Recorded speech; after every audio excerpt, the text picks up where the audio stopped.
নমস্কাৰ বন্ধুসকল, আপোনালোকে চাই আছে আসাম স্পোৰ্ট ইউটিউব চেনেল। বন্ধুসকল, আপোনালোকে জানেনে ভাৰতীয় ক্ৰিকেট টিমৰ খেলুৱৈসকলে কিমান দৰমহা পায়? সকলো খেলুৱৈক 4টা ভাগত ভাগ কৰা হৈছে, A+, A, B আৰু C গ্ৰেড। প্ৰথমে জানো আহক কোন গ্ৰেডত কোন খেলুৱৈ আছে। C গ্ৰেডত 12জন খেলুৱৈক ৰখা হৈছে।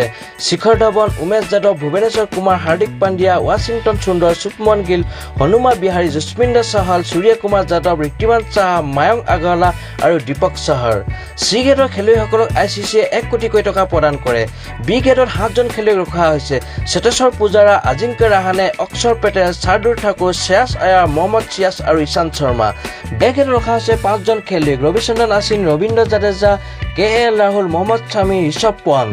A গ্ৰেডৰ খেলুৱৈসকলক 5 কোটিকৈ টকা ICCয়ে প্ৰদান কৰে। A+ খেলুৱৈ তালিকাত কেৱল 3জন আছে, ৰোহিত শৰ্মা, বিৰাট কোহলি আৰু যশপ্ৰীত বুমৰাহ। A+ গ্ৰেডৰ খেলুৱৈসকলক 7 কোটি টকাকৈ প্ৰদান কৰে। এতিয়া বহুতে ভাবিব সূৰ্যকুমাৰ যাদৱে ইমান ভাল খেলুৱৈ কিয় C গ্ৰেডত আছে? আচলতে ICCয়ে এই খেলুৱৈসকলৰ পাৰিশ্ৰমিক ঘোষণা কৰা কিছুদিন হ'ল। পৰৱৰ্তী গ্ৰেডৰ তালিকাখন আৰু কিছুদিনৰ পিছতেই ঘোষণা কৰিব। তেতিয়া নিশ্চয় সূৰ্যকুমাৰ যাদৱ A+ নতুবা A গ্ৰেডত প্ৰৱেশ কৰিব। বন্ধুসকল, ভিডিঅ' চাই কেনে পালে? যদি ভাল পালে লাইক শ্বেয়াৰ কৰিব। অনাগত দিনসমূহত খেল জগতৰ বিভিন্ন বাতৰি মই লৈ আহিবলৈ চেষ্টা কৰিম। তেতিয়ালৈ ধন্যবাদ। জয় অসম।